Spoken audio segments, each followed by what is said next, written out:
Uh, Sama sekali saya ucapkan terima kasih kepada Dr. Alino dan juga PPFAM kerana memberi peluang untuk saya membentang dan menyertai diskusi Friedrich Nietzsche ni berkenaan dengan buku The Will to Power. First time saya bila dengar Dr. Alino ada buat pembacaan tentang Nietzsche ni, saya rasa sangat menarik lah kan? Sebab dulu pun kita ada baca, saya ada kawan-kawan ada baca, tetapi kita tak buat secara mendalam lah, chapter by chapter, book by book. Jadi saya rasa ini adalah satu usaha sangat baik lah. Jadi saya pun berminat untuk menyertai dan setelah beberapa sesi kita mendapat beberapa maklumat dan kata info yang baik lah. Boleh dengar saya punya cakap clear Okay. Nietzsche ni saya pembentangan saya pada malam ini terbahagi kepada 3 bahagian. Pertama, tanggapan saya terhadap falsafah Nietzsche secara umum. Bahagian kedua adalah saya punya pembacaan berdasarkan bab yang diberilah. Kalau ikutkan daripada muka surat 127 ni sehingga 169. Bahagian ketiga, komentar saya terhadap pembacaan saya terhadap Nietzsche secara umum dan juga terhadap specifically terhadap bab yang diberi pada malam inilah. Okay. Pertama, kalau kita melihat Nietzsche punya projek besar dia adalah walaupun panjang diskusi kita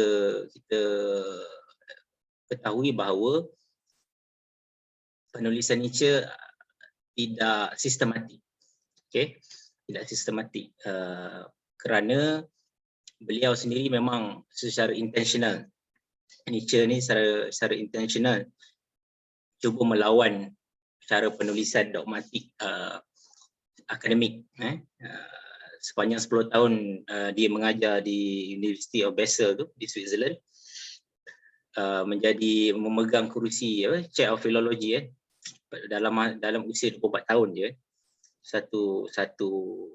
Dan beliau dapat kedudukan tu tanpa melalui exam pun. Maksudnya sangat-sangat genius lah Nietzsche ni. Dan sepanjang 10 tahun itu beliau membenci cara akademik. Bukan membenci dalam arti kata cara penulisannya yang dogmatik, yang kering, cara pendek kata kalau kita baca Immanuel Kant punya buku macam itulah style dia kan, ada satu persatu perincian, butiran-butiran. Dan Nietzsche bagi tahu kita bahawa tidak semestinya sesuatu topik itu untuk difahami mestilah pergi mendalam sehingga satu persatu dibedah kan. Disebut bahawa dalam apa-apa topik pun perlu ada the lightness of touch. Ada kita touch on the surface seperti angin yang lalu, tetapi dapat membawa kabar berita yang akan datang. Misalnya kita dengan angin lalu je kita dapat rasa, oh kejap lagi nak hujan ni. Oh kejap lagi ni ada puting beliung datang ni dan sebagainya lah. Maksudnya cukup dengan memahami beberapa intipati untuk kita memahami serta-serta perkara secara passionate, secara emosi, tanpa perlu mendalami secara dogmatik. Okay?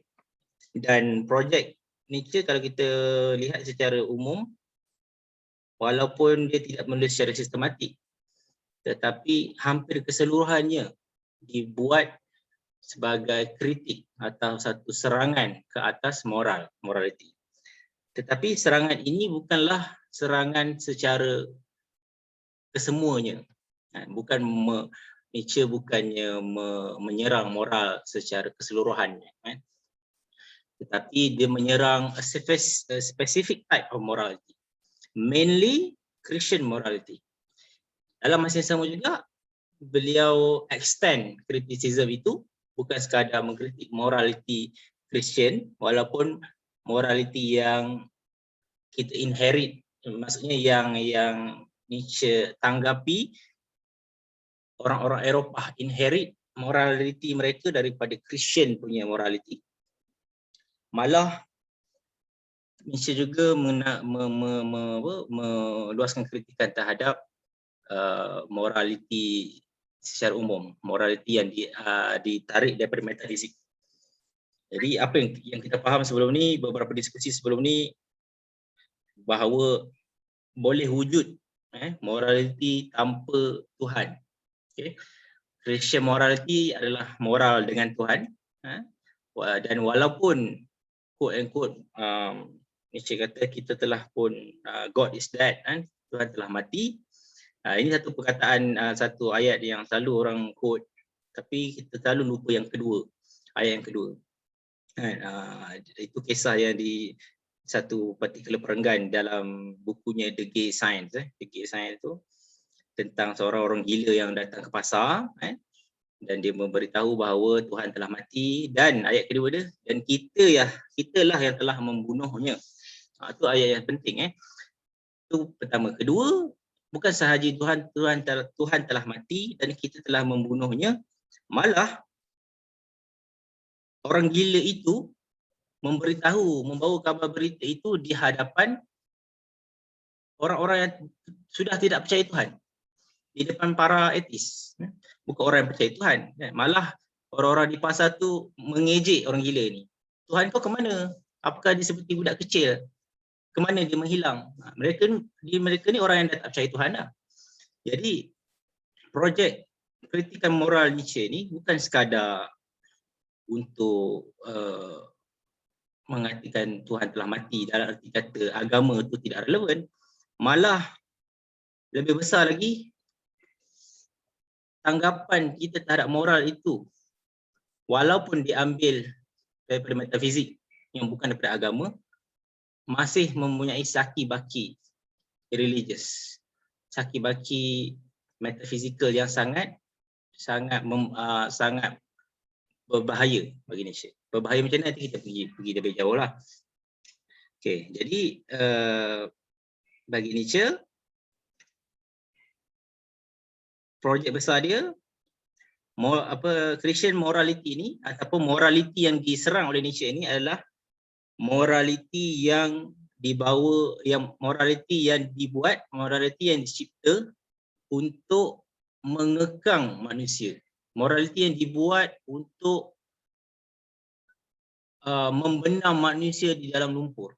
Bermaksud manusia ini dilahirkan dalam keadaan berdosa, dan manusia ini diajar ataupun dikerah untuk membenci, untuk ada guilt, untuk membenci dan merendah-rendahkan, menghina badannya, menghina materinya, menghina dunianya, menghina badan, tubuh badan, membenci tubuh badan, kerana manusia itu dilahirkan berdosa dan perlu diselamatkan by salvation, by the grace of God, through redemption lah, kan. Jadi manusia itu lahir saja sudah berdosa, lahir saja keadaannya sudah dipenuhi rasa bersalah, lahir saja perlu diselamatkan daripada dosa, lahir je ada pantang itu dan ini, kan. Dan Christian morality Christian ini mengajarkan moral-moral yang menyebabkan manusia tidak lagi boleh meluaskan potensi, kreativitinya, meluaskan potensi kehebatannya untuk pergi lebih jauh, untuk menanggapi kehidupannya dengan lebih hebat lagi, untuk appreciate kehidupan secara keseluruhannya. Jadi Christian morality mengajar manusia untuk membenci dunia. Okey. Untuk kata kita ni perlu dismiss dunia ni hanya sementara, dunia ni penuh kesengsaraan, kita perlu redemption dan seterusnya diselamatkan Tuhan, dan seterusnya apa yang kita kejar adalah akhirat lah. Yang kita kejar adalah dunia bukan dunia ini tapi dunia akhirat. Okay? Itu pun nanti kita bincanglah persamaan dia dengan Islam kan. Tapi saya tak nak pergi lebih jauh pada pembincangan Islam. Cumanya sebab Christian adalah Abrahamic religion kan, Judaism, Christianity dan Islam. Kita berkongsi similar history, ada similar konteks. Tapi tak apa, kita pergi itu dulu. Itu secara pemandangan pertama lah. Projek Nietzsche, itu bahagian pertama. Projek Nietzsche secara umum adalah projek untuk menyerang a specific type of morality. Okay? Jenis morality yang bagaimana. Okay. Dan kalau kita tengok buku pertama dia, The Birth of Tragedy, pun dah ada hint untuk dia menyerang, untuk membawa kritikan dia terhadap morality ini melalui dua Tuhan Greek, Apollo dan Dionysus. Dan Nietzsche mengatakan dia adalah a follower, a student of Dionysus. Apollo adalah the god of reason, the god of logic, reason, Tuhan rasional, Tuhan yang rasional, logik, dan Dionysus adalah Tuhan god of wine, intoxication, Tuhan yang chaos. Apollo order, Dionysus adalah chaos. Jadi ada pertentangan antara kedua-dua ni. Jadi daripada awal lagi Nietzsche dah nak bawa projek ni bukan untuk menolak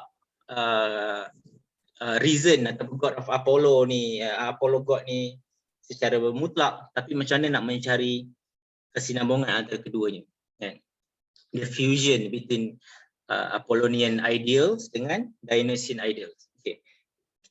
Itu bahagian pertama untuk projek besar dia lah. So bila kita memahami keseluruhan projek dia untuk menyerang spesifik type of morality, maka kita bila kita membaca Nietzsche untuk keseluruhan yang lain, kita dapat nampak jejak-jejak. Semua kritikan-kritikan dia akan berakhir kepada bagaimana menanggapi moral, kerana tawaran baru terhadap morality yang mengongkong, morality yang membenam manusia ini adalah the affirmation of life, untuk menanggapi kehidupan dengan keseluruhannya, bukan sekadar apa-apa saja kebaikannya, tapi juga keburukan-keburukannya, untuk menanggapi idea-idea macam revenge, hatred, suffering, particularly suffering, bahawa kehidupan yang sengsara ini juga adalah bahagian daripada kehidupan yang perlu dilawan, bukannya ditanggapi secara pesimis. Okay. Pergi pada bahagian kedua. Bahagian kedua, saya mungkin tak dapat nak pergi lebih, tak dapat nak cover semua. Saya try pada mana yang saya dah highlight lah. Okey, contohnya pada muka surat 128, 128 section ni, sebab setiap page tu kan dia ada section tu, ada snippet of dia punya paragraph. So saya sebut section lah. Section 219 muka surat 128. Dia kata, irony against those who believe Christianity has been overcome by the modern natural science. Ini yang saya sebut tadi, bahawa irony kepada para yang pro sains, yang kononnya etis, yang merasakan bahawa kalau dia menolak Tuhan, maka Christianity itu telah di overcome. Apabila dia menolak Tuhan, seolah-olah dia dah menghilangkan agama secara keseluruhan. Ini penting. Dalam buku tak silap saya dalam buku Daybreak, ada satu perumpamaan Nietzsche sebut tentang dia kata Buddha, kematian Buddha, apabila Buddha mati, Buddha kan sebagai seorang saint lah, Sami, seorang orang kata nabi, prophet lah, nabi, bukan nabi dalam kata Islam, maksudnya seorang saint, seorang Sami yang yang apa mencapai nirvana tu lah kan. Dan apabila Buddha mati, Buddha bila dia bertapa di dalam gua kan, dia bertapa di dalam gua. Dan apabila dia mati, bayang-bayang Buddha masih ada lagi di gua itu. Buddha telah lama mati, tapi bayang-bayangnya tidak pernah mati. Sebegitu jugalah kematian Tuhan yang secara simbolik tadi. Kematian Tuhan secara simbolik ini menolak agama tidak bermaksud bayang-bayang agama itu telah hilang. Bayangan-bayang agama itu masih lagi kuat dan menebal. Dalam bentuk apa? Dalam bentuk moral. So morality ini boleh hidup walaupun seseorang itu menjadi etis. Dengan macam mana? Bagaimana dia menarik moral dia? Kalau dia tidak menarik moralnya, kalau dia tidak mengambil sumbernya daripada agama, dan mengambil sumbernya daripada metafizik. Macam apa yang Kantian cuba lakukan. Ataupun yang disebut dalam ni utilitarian punya style. Morality by consequences. Ataupun boleh juga ada beberapa type of morality yang manusia cuba bina secara mutlak, morality yang dianggap secara mutlak.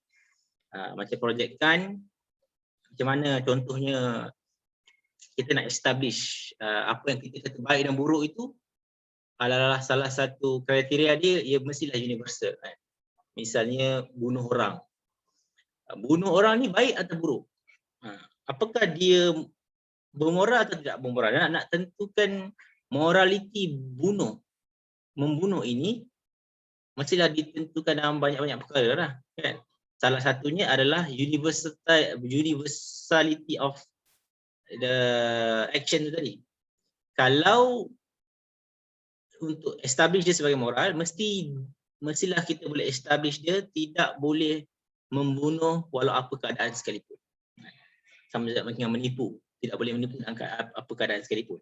The moment perbuatan itu ada exception, kan? Maksudnya boleh membunuh tidak boleh, tetapi membunuh ni boleh dan sebagainya. Maka value tu, nilai itu tidak universal apabila dia tidak boleh terpakai dalam semua keadaan, dan maka dia tidak boleh diterima sebagai moral. Jadi ada certain project moral yang cuba dibuat secara logik, melalui logik, tanpa mengambil inspirasi daripada wahyu. Okay? Jadi inilah ironi orang yang rasa dan mengatakan bahawa dengan kedatangan modern natural science ni, maka Christianity telah dapat di-overcome. Disebut Christianity, tapi yang kita faham secara keseluruhan adalah agama lah. Agama. Okay. Kemudian pada muka surat nanti moderator kalau saya terambil masa terlalu lama, ingatkanlah, saya takut terlepas. Okay, kemudian dia bagi tahu secara jelas apakah yang ditolak, kan? Apakah nilai-nilai yang dibenci oleh Christian morality ini? Contohnya adalah pride, bangga diri, perasaan bangga diri, revenge, cunning, licik, marah. Ni benda-benda yang dibenci. Kemudian ada juga yang nilai-nilai yang sangat ditekan oleh Christian morality ni, misalnya beauty, wisdom, power. Apa yang ditawarkan, yang Christianity tawarkan, misalnya empathy, ada empathy, lepas tu guilt, rasa bersalah, apa lagi tulis rasa bersalah, innocent, benda-benda yang apa, yang kita faham sebagai morality hari inilah, benda yang, dan ni nanti Nietzsche kembang lagi apa yang dimaksudkan dengan benda ni lah. Okay, kemudian kita tengok lagi. Bagi Christianity ni, kalau tengok muka surat 130 section 224. Bagi Christianity ni, dia kata Tuhan menciptakan manusia itu happy, ideal, innocent, immortal. Dia kata our actual life is dia kata our actual life is a false decade since for existence and existence of punishment. Jadi apa yang kita faham dari perkataan ni adalah manusia kan dulu kita diciptakan di syurga, betul tak? Di syurga, innocent, happy, immortal. Adam tu, Nabi Adam tu kan immortal, happy, innocent. Innocent ni tak ada dosa lah. And then apabila diturunkan ke bumi, apabila dia commit dosa itu, diturunkan ke bumi, maka bermulalah kehidupan yang penuh suffering, berdosa. Jadi antara perkara-perkara yang associated dengan kehidupan ni adalah suffering, struggle, work, kena bekerja dan kematian. Semuanya adalah part of kehidupan. Yang datang dengan kejatuhan Adam ke muka bumi, itulah maksudnya kejatuhan manusia ke muka bumi. Jadi bagi Christian moral, manusia yang penuh dosa ini, manusia yang penuh kotor ini, macam mana lagi nak diselamatkan? Adalah melalui apa lagi cure dia. Dia kata as something that ought not to last, for which one requires a cure. Perlu ubat lah. Apa ubat dia? Ubat dia adalah, kata the natural character of life is a curse. Christ give back the state of normality to him who believes in it. Dengan percaya pada Jesus, betul baby baby yang Christian ni dibaptis kan, supaya dia dibersihkan semula daripada dosa kan. And then dia kata lagi, he is free from sin not through his own deed, not through a stern struggle on his part, but ransom for freedom through the act of redemption. Ni satu lagi yang Nietzsche sebut, bahawa beza antara apa yang Nietzsche cuba bawa terhadap cara kita menanggapi kehidupan. Kehidupan ni penuh sengsara, kehidupan ni penuh kerja, kehidupan ni di-associate dengan kematian. Jadi kalau mengikut style Christianity ini, kita tak perlu berusaha keras, kita hanya perlu percaya pada Jesus, hanya perlu dibaptis, maka kita pun telah bebas daripada dosa, free from sin. Tak ada kerja keras pun, hanya dengan percaya pada Tuhan, maka kita telah bebas daripada dosa kan? Tapi Nietzsche kata ini cara orang malas. Ini malas, ini nak senang. Cara senang adalah dia kata the lazy Christian concept. Ini konsep keberkatan, innocent, immortality kan. Satu konsep yang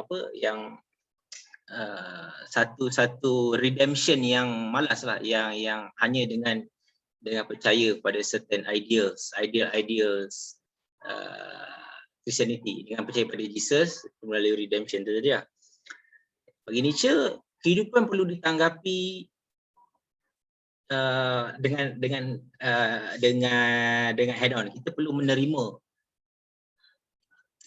suffering ini, kematian ini sebagai sebagian dari kehidupan, dan kita perlu rise above it. Kita perlu melawan suffering ini dengan mengambil tindakan, bukan dengan guilt, bukan dengan rasa bersalah, rasa rendah diri. Sebab tu Nietzsche continuously dalam buku-buku dia menceritakan tentang kita pernah tahu ada konsep slave morality, master morality. Apa yang Nietzsche marah sangat ni, apa yang dia kritik ni adalah satu moral yang mana kita menerima kita menerima bahawa kita ni berdosa, kita menerima bahawa hidup ni penuh sengsara, dan kita tidak melawan keadaan itu. Hanya dengan kita berserah kepada Tuhan, hanya dengan kita meletakkan beban tu kepada satu beban metafizik. Meletak satu bebanan effort untuk melawan kesengsaraan itu, untuk mendapatkan makna daripada kesengsaraan itu dengan satu metafizik yang tercipta, untuk menyelamatkan kita. Dan instead of kita berdepan dengan kehidupan secara realiti di atas bumi ini, instead of kita memandang dunia inilah satu-satunya tempat untuk kita mendapatkan keadilan, kita meletakkan keadilan itu di luar dunia. Dan ini pun berlaku di kalangan kita lah, kita semua ni. Walaupun Nietzsche sebut tentang Christianity, yang saya sebut tadi, walaupun dia sebut tentang Christianity, tapi bayang-bayang Christianity itu, bayang-bayang moral itu, bayang-bayang beban moral itu ada pada kita sehingga hari ini. Contoh kita selalu dengar apabila ada satu ketidakadilan berlaku, misalnya let's say lah ada seorang penjenayah ni VIP, mungkin dia bunuh orang, mungkin dia rasuah dan sebagainya, and then kerana kehebatan dia, kerana kuasa yang dia ada, dia dapat membeli hakim dan sebagainya, dia terlepas daripada mahkamah. Apabila dia terlepas, orang-orang yang lemah macam kita, apa kita kata? Ini moral orang lemah macam kita. Kita kata apa? Tak apalah, dia terlepas di dunia, di akhirat nanti dia kena. Kita terus, instead of kita membuat gerakan untuk cari jalan macam mana untuk orang VIP ni kena hukum juga, membina gerakan ke untuk kita buat revolusi ke, tak tahulah, something like that. Bukan revolusi lah, maksudnya something like apa-apa saja movement, campaign, apa-apa je lah yang kita boleh buat in our power untuk affirm life ini dengan melawan ketidakadilan itu. Tapi kita tak lawan, kita serahkan kepada tak apalah, nanti apa kat akhirat nanti dia kena lah. Dia mungkin terlepas di dunia ini, tapi nanti dia akan terlepas di akhirat. Nampak tak? Itu moral orang lemah macam kita. Moral kita ni kita terus serah kepada Tuhan. Okay. Ini saya cerita apa yang Nietzsche tanggapi dulu. Nanti pada bahagian ketiga kita pergi pada kritikan. Bukan kritikan lah, kritikan, komentar kan, pada apa Nietzsche kata ni lah.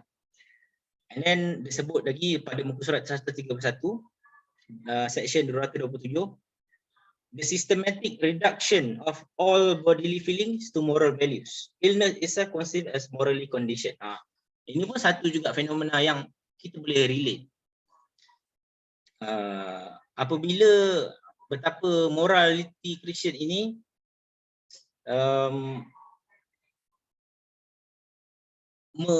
moral ini bertujuan, bila kita sebut tentang morality, Nietzsche punya tanggapan adalah, benda pertama sekali, apa target moral? Pertama sekali adalah mengongkong badan, tubuh badan. Pertama sekali adalah untuk mengawal badan kita. Okey, bila sebut badan ni, apakah bahagian-bahagian badan? Contoh, mengawal mata kita, tundukkan pandangan, jangan melihat aurat dan sebagainya. Tutup aurat daripada pandangan orang yang tidak bukan mahram. Apa lagi? Berjalanlah berjalan dengan humble dan sebagainya, bukan dengan megah dan berbangga diri misalnya. Kemudian apa lagi? Apa saja yang diperlukan untuk mengawal badan kita? Dari sudut seksual misalnya, jangan berzina di luar perkahwinan. Tidak boleh ada hubungan seks di luar perkahwinan misalnya. Apa lagi? Perasaan, jangan marah. Jangan kawal marah, bersabar. Jangan rasa takbur, bangga diri. Apa segala yang berkenaan tubuh badan, dari sudut perasaan, Dari sudut sexual drive, dari sudut perbuatan, dari sudut apa yang kita tutup di pandangan mata, apa yang kita hidu, apa yang kita dengar dan sebagainya lah. Dan dalam masa sama juga, itu kata systematic reduction of all bodily feelings to moral value. Semua body kita ni perlu bergerak dalam satu nilai moral tertentu. Okay. Kemudian yang lebih dahsyat lagi, ini pun yang ini kita dapat relate ni, apabila kita sakit pun kita kata, oh ini ujian daripada Tuhan. Padahal sakit tu adalah natural, sakit tu ada scientific explanation, ada natural, ada natural explanation kenapa sakit. Misalnya contoh macam COVID ni lah, kan? Ada natural explanation, ada scientific explanation kenapa kita sakit dan macam mana kita nak ubat dan sebagainya. Tetapi kerana tanggapan agama yang salah itu, kita menganggap oh inilah ujian daripada Tuhan pada kita. Dan contohnya kalau kita demam, kalau kita demam, misalnya kita selalu kata okay, demam ni Tuhan sayang sebab kita demam, kan. Dan lepas kita sembuh, maka dosa kita, demam ni, sakit ni adalah untuk membersihkan dosa. Nampak cara kita memahami keadaan tu, sakit, demam untuk membersihkan dosa. So lepas kita baik daripada demam, maka dosa telah dibersihkan lah. Bukan semua dosa lah, tetapi ada dosa yang telah dibersihkan dengan demam. Apa? Cara kita memasukkan nilai moral ke dalam tubuh badan kita. Even kita sakit pun, kita rasa aku sakit ni mungkin sebab aku berdosa kot. Mungkin sebab Tuhan marah kot. Mungkin sebab apa lah? Kita memasukkan secara sistematik dalam kita punya consciousness. Okay. Okay. Saya pergi lagi terus-terusnya.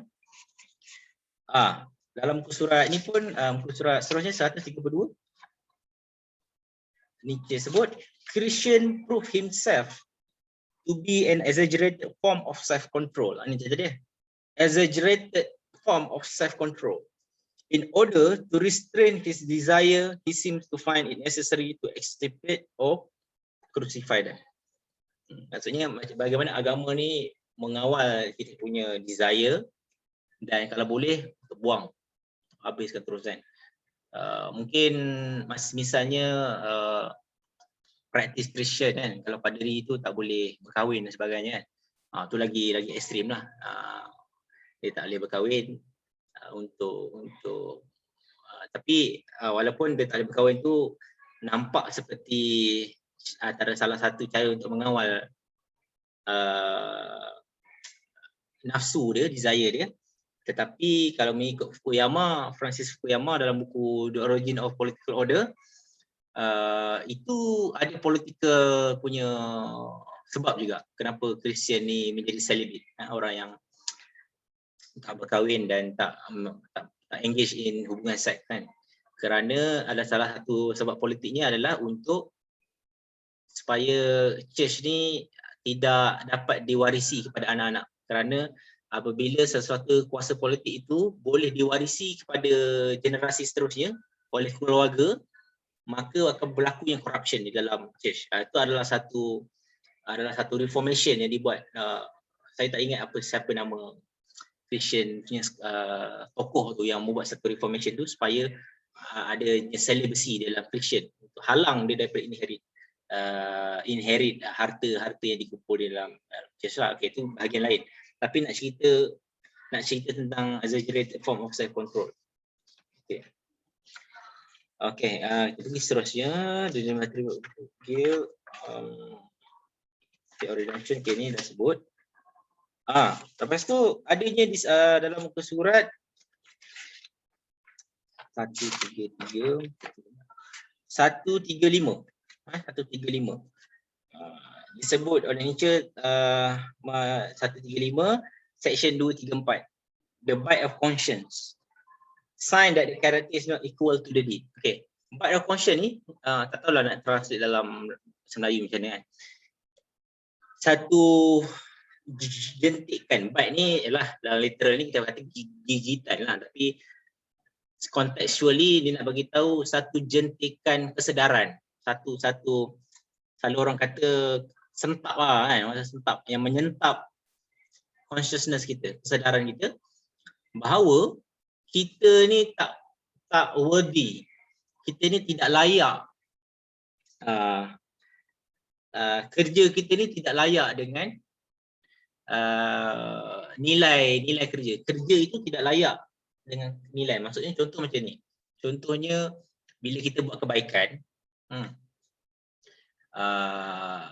katalah kita membantu orang susah kan, kita membantu orang susah, kita tolong apa yang patut kita rasa apabila kita dah membantu orang yang susah. Apabila kita membuat satu kebaikan, mestilah kita rasa happy, betul? Kita rasa happy, kita rasa bangga dapat membantu, kita rasa seronok dapat membantu. Tetapi tiba-tiba kita diserang satu ni, bite of conscience, bahawa astaghfirullahalazim, kita kata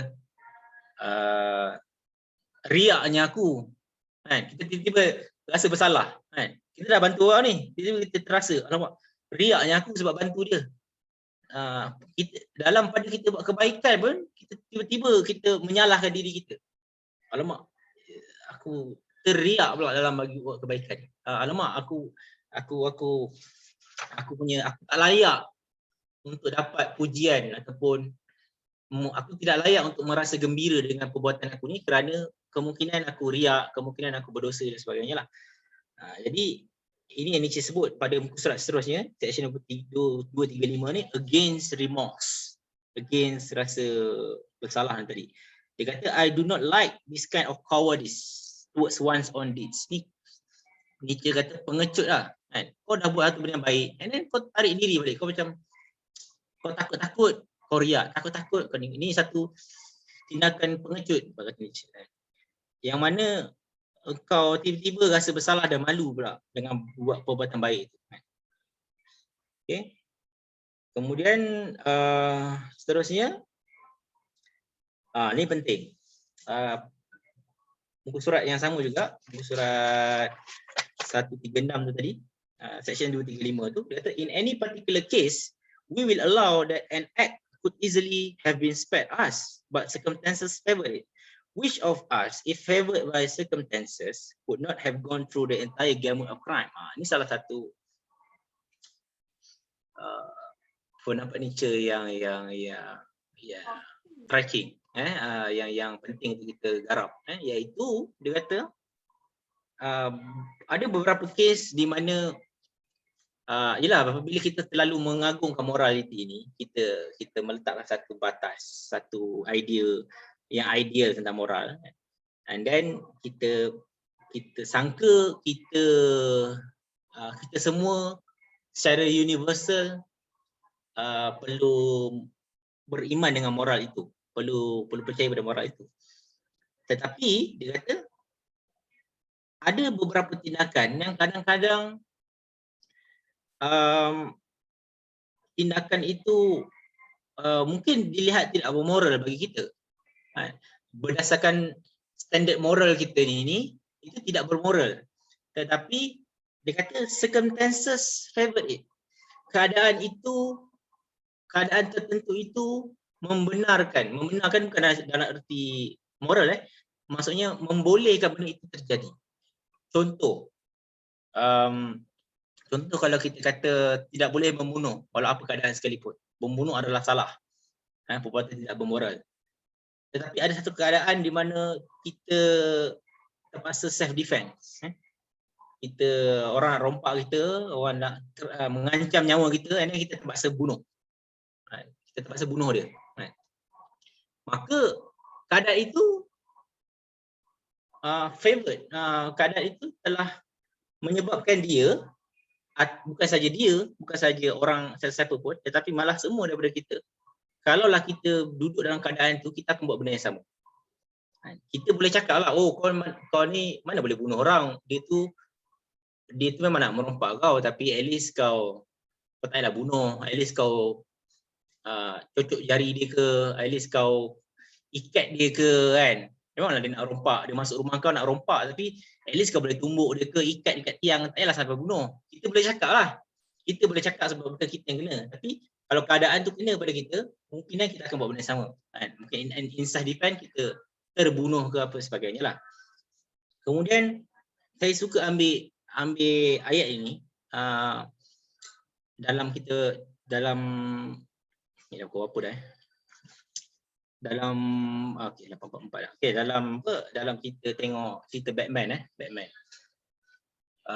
Selalunya Batman dan villain, Batman dengan Joker terutamanya. Ni senang kita faham, senang kita boleh relate.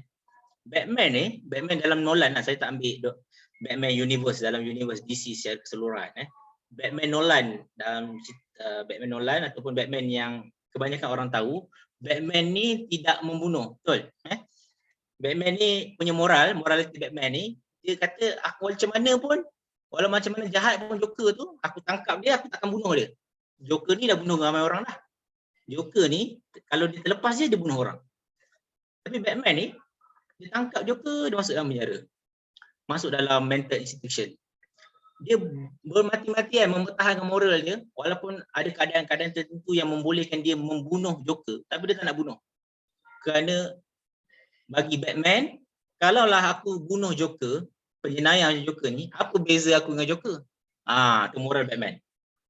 Inilah moral Christianity ni. Moral, bukan secara moral Christianity, tapi bayang-bayang moral Christianity ni yang selamat. Yang selamat sepanjang sejarah, yang survive.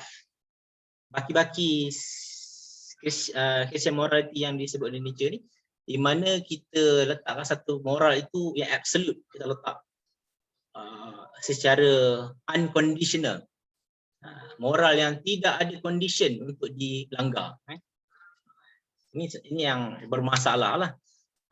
Kalau Batman tu menjadi apa Nietzsche sebut sebagai Ubermensch, satu manusia yang mengatasi, the overcoming of man, the overman, orang yang mengatasi nilai moral dia, kemungkinan membunuh Joker adalah salah satu keadaan yang possible. Maksudnya dia tidak lagi melihat moral dia itu secara dogmatik, tetapi melihat daripada pelbagai sudut dan sebagainya. Ini yang susah. Dari sudut morality, tawaran moral Nietzsche ni memang sangat susah untuk kita identify lah. Kerana macam saya sebut tadi, Nietzsche tidak bagi manual. Itulah tujuan dia untuk kita berfikir. Sebab tu Nietzsche ni ada orang membenci, ada orang menyukai tulisan dia, tetapi walau macam mana pun tulisan dia ada the lightness of touch tadi. Bila kita baca Nietzsche ni, kita akan setuju separuh, kita akan tak setuju separuh. Kerana ada benarnya dalam kata-kata dia, ada benarnya dalam apa yang dia bawa. Tapi dalam masa yang sama, kalau kita pergi lebih detail, sebenarnya ada lagi butiran-butiran yang dia tidak jelaskan. Yang mana kita kena buat, kita kena cari sendiri. Dan untuk menjadi a true Nietzschean, untuk menjadi seorang a student, a follower of Nietzsche yang sebenar adalah mengkritik Nietzsche. Kalau kita follow Nietzsche secara bulat-bulat, kita tidak mengikut nasihat Nietzsche secara betul lah. Maksudnya kita baca Nietzsche, kita setuju semua. Semua kita setuju. Maka kita not true follower of Nietzsche punya thought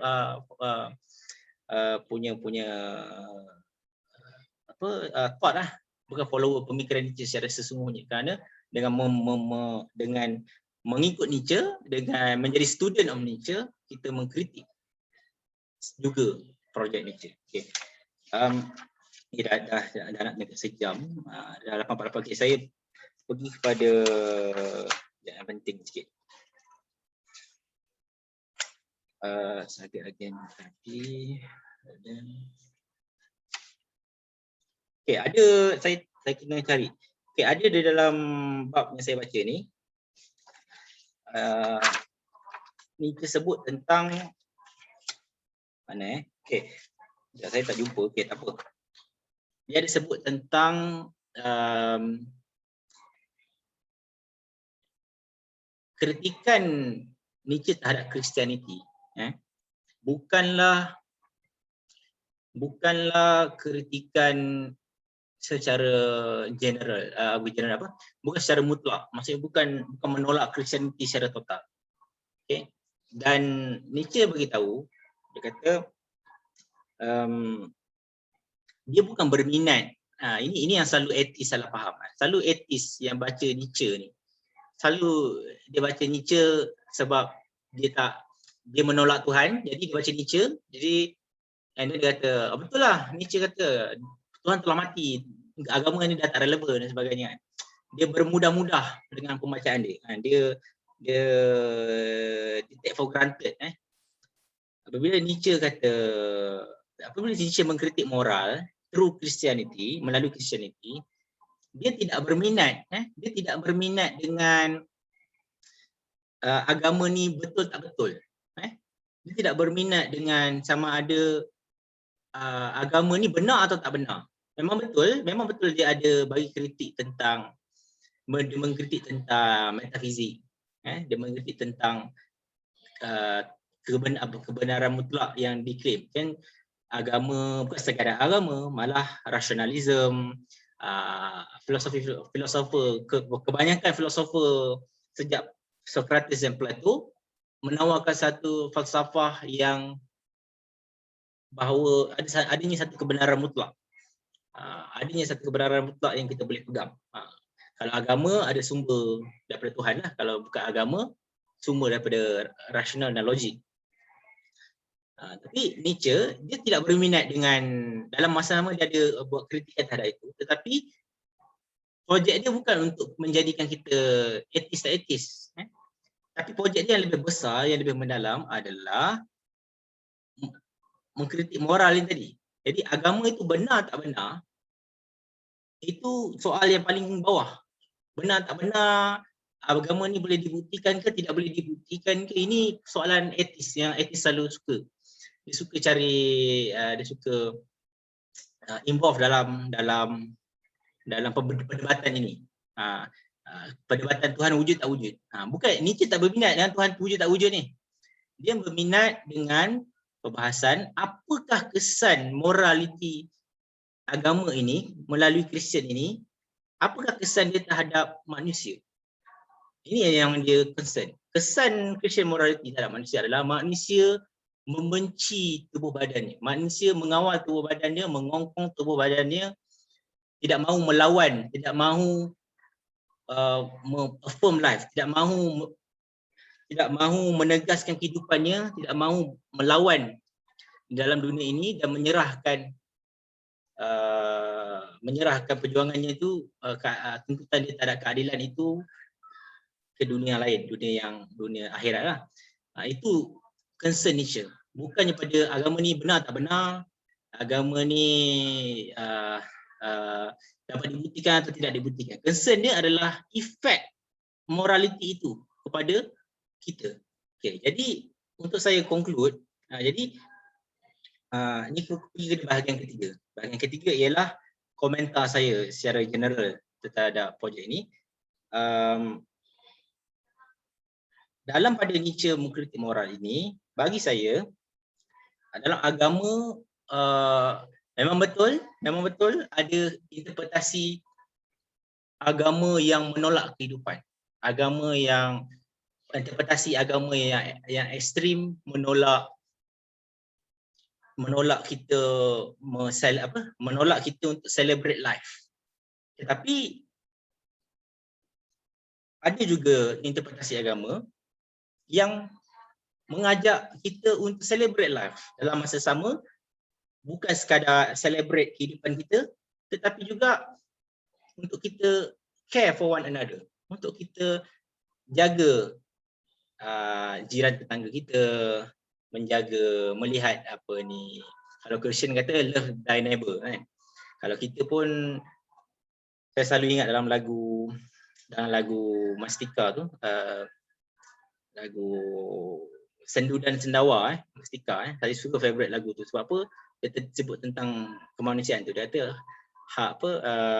dia kata tidak sempurna iman jika kau tidur dalam kekenyangan, sedang jiran tetanggamu menangis kerana kelaparan. Jadi dalam interpretasi agama seperti itu, bukan mengajar kita menolak kehidupan, tapi mengajar kita bahawa okey, kau boleh tidur dengan nyenyak, kau boleh mengejar kehidupan, bekerjalah kamu seperti mana kamu akan hidup lagi 1000 tahun. Tetapi dalam masa sama, kamu care for one another. Jagalah orang-orang yang lemah di antara kamu.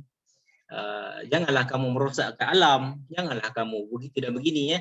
So adanya satu suruhan untuk berbuat baik, adanya satu suruhan untuk gunalah dunia ini semahumu, berniagalah, uruslah dunia ini seperti mana yang kamu mahu, sebaik-baiknya, tapi dalam masa sama ada dimensi moralnya. So Nietzsche mungkin terlepas dalam pada mengkritik moral, mungkin dia tidak melihat sisi moral agama yang menyuruh kita untuk celebrate life, kehidupan. Kemudian ada satu persoalan yang selalu bila saya baca Nietzsche, saya terfikir,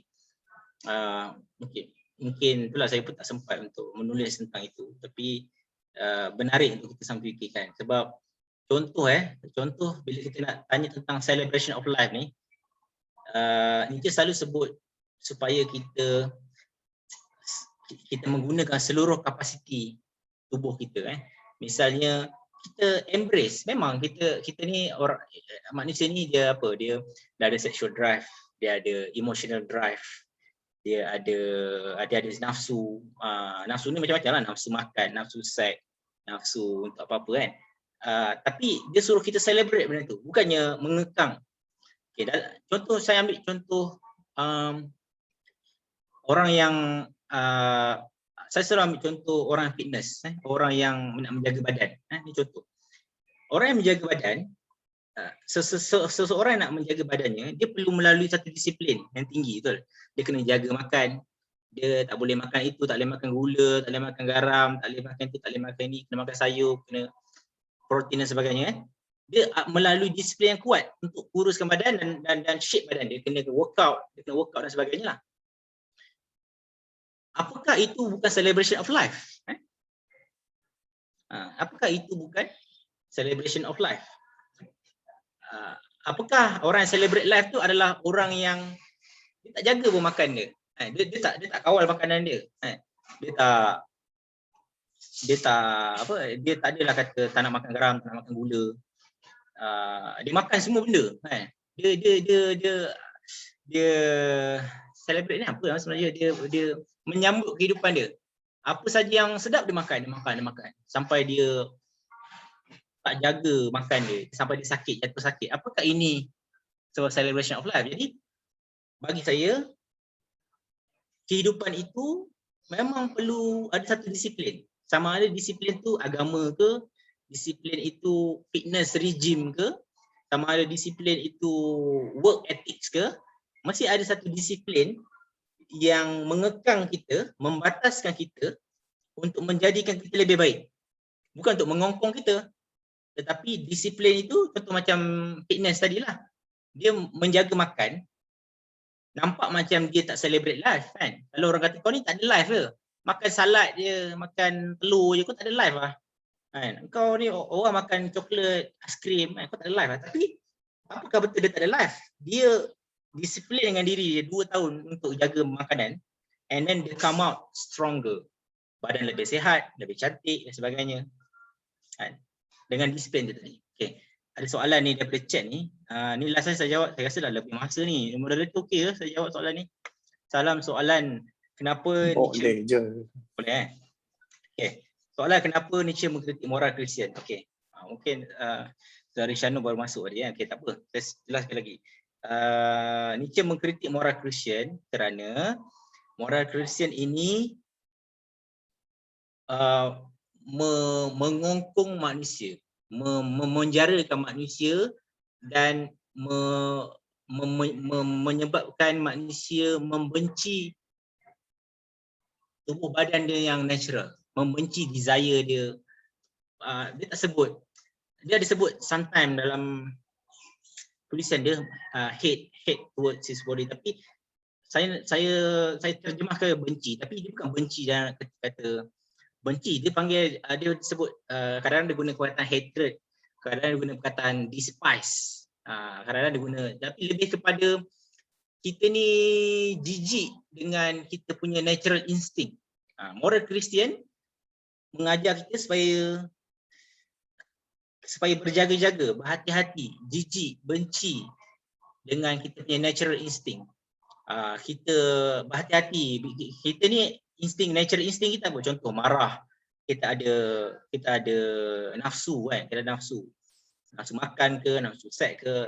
Christian kata jangan tutup mata, jangan pandang perempuan, jangan faham. Contohnya kita ambil contoh dalam nafsu kalau Christian moral akan suruh ataupun yang kita boleh relate agama kita, contoh kan, kita kata macam mana kita nak kawal nafsu kita. Cara kita kawal nafsu adalah kalau boleh perempuan tu tutup, nampak mata je, pakai burdah semua, nampak mata je untuk kawal nafsu lelaki ni kan.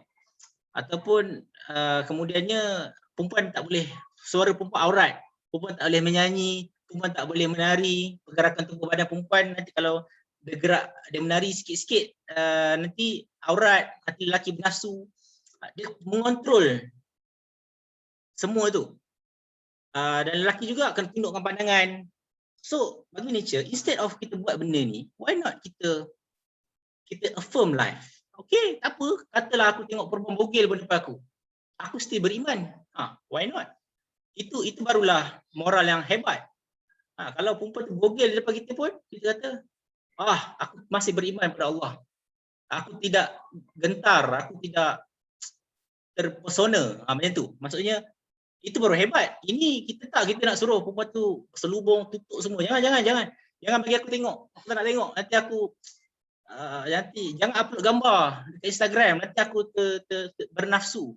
Betapa lemahnya kita punya tanggapan terhadap moral kita ni. Moral Christian ni mengajar kita supaya membenci insting kita. Kita tidak mahu berdepan dengan insting kita ni dengan jelas. Kita menyorok di belakang tabir, kita menyorok di belakang agama, kita takut untuk berdepan dengan dunia yang penuh kesengsaraan dan penuh pancaroba. Ada soalan lagi daripada Intan. Could you cite again the reference for Apollo and Dionysus in the chapter? Okay. Di dalam yang saya sebut tadi tentang Apollo and Dionysus tu, dia tidak ada di dalam bab yang saya baca ni. Saya tak pasti apakah ada disebut Apollo and Dionysus di dalam buku The Will to Power ni secara keseluruhan. Saya tak baca lagi secara keseluruhan. Tetapi di bahagian bab yang saya baca daripada muka surat 127 sehingga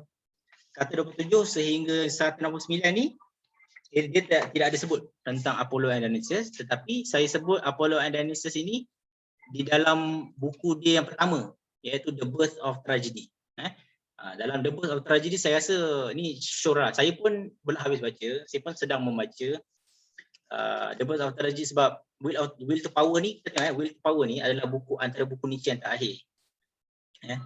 Apollo and The Will to Power ni antara buku Nietzsche yang terakhir, dan buku ini juga yang telah berlaku banyak campur tangan. Ada dua campur tangan, satu campur tangan daripada kakak dia Elizabeth, satu lagi daripada kawan dia Peter Gas, yang edit campur, yang tukang, ada banyak campur tangan lah, walaupun telah dibersihkan di kemudian hari, tapi ada banyak influence luar juga. Jadi kalau kita baca The Birth of Tragedy, ni first Nietzsche yang muda, Nietzsche yang garang, yang muda. Tapi dia start dengan The Birth of Tragedy ni start dengan dia mengkaji Greek culture, primarily utamanya dari sudut Greek tragedy, a form of theatre. Basically Nietzsche nak explore macam mana budaya Greek ketika itu, dia tidak menolak, dia tidak mengambil pandangan yang pesimis terhadap kesengsaraan. Budaya Greek accept menerima kesengsaraan sebagai bahagian daripada kehidupan dan kita struggle to overcome kesengsaraan, bukan dengan menyapu kesengsaraan itu di bawah kapet agama. Lebih kurang itulah. Jadi Apollo and Dionysus adalah dua Tuhan yang dipertentangkan oleh Nietzsche. Apollo, the god of reason, the god of order; Dionysus, the god of chaos and wine and intoxication. Jadi yang lahir daripada dua Tuhan ini adalah satu Tuhan yang menekankan betapa pentingnya logik, reason, betapa pentingnya falsafah yang dipahami kita ni, dalam arti kata the love of wisdom, yang mana menarik falsafah itu daripada metafizik, dan dalam masa yang sama untuk mencari nilai-nilai yang kita fahami sehingga hari inilah. Dionysus adalah kontradik lah. Dia bukan menekankan kepada reason tadi, tapi menekankan more towards instinct, emotion. Dan emotion ni kalau kita lihat dalam sejarah falsafah selalu ada satu bias. Ini yang Nietzsche cuba bawa. Dia bukan kata tolak reason, dia tak kata jangan pakai langsung start Apollo ni, kita pakai Dionysus je. Tak, dia tak kata macam tu. Dia cuma kata dalam sejarah falsafah kita sangat bias terhadap reason, berat ke arah logik, reason, systematic thinking kan. Hujah-hujah mestilah ni. Tapi Nietzsche kata kita perlu celebrate the spirit of Dionysus. Kena ada chaos sikit di dalam kehidupan kita. Ada suffering, kita enjoy the suffering. Kena enjoy kita punya insting, emotion kita. Kita jangan membenci emosi kita. Selalu laki-laki selalu buat benda ni lah kan? Sebab selalu ada perbezaan kan. Kita kata lelaki ni logik, perempuan emosi. Selalu kita kata macam tu kan. Ni yang patriarki punya version lah. Jadi kita selalu letak lelaki yang logik ini dia lebih superior daripada wanita yang emosi. Nampak Kita bukan saja meletakkan wanita sebagai inferior, malah kita letak emosi itu inferior. Jadi kita selalu kata, kau ni janganlah emosi sangat. Pakai akal. Kita mencampak emosi ke tepi. Sedangkan emosi ni melahirkan, kata Nietzsche, truthful expression. Dalam emosi, dalam artistic expression, adanya kebenaran juga. Adanya driving force, adanya nilai-nilai creativity. Jadi itu jawapan saya yang singkatlah terhadap soalan itu. Terima kasih kepada Intan, terima kasih kepada Sharifah Nur ke? Saya tak, minta maaf saya tak kenal. Terima kasih banyak-banyak kepada moderator. Saya rasa itu akhir pembentangan saya lah untuk malam ini. Mungkin kalau ada persoalan lain saya persilakan ataupun pulang kepada moderator untuk mengakhiri sesi pada malam ini atau membuka lagi perbincangan. Terima kasih. Ya, terima kasih pada Saudara Megat. Pembentangan yang menarik. Tapi nampaknya masa sudah agak lewat. Jika ada perbincangan, kita boleh membawa ke ruangan WhatsApp ke atau cara lain lah. Mungkin baik. Tidak lagi melanjutkan sesi malam ni. Kita tamat di sini saja. Alright. Terima kasih semua. Terima kasih. Terima kasih PPM. Terima kasih semua. Assalamualaikum. Selamat malam. Terima kasih. Terima kasih semua.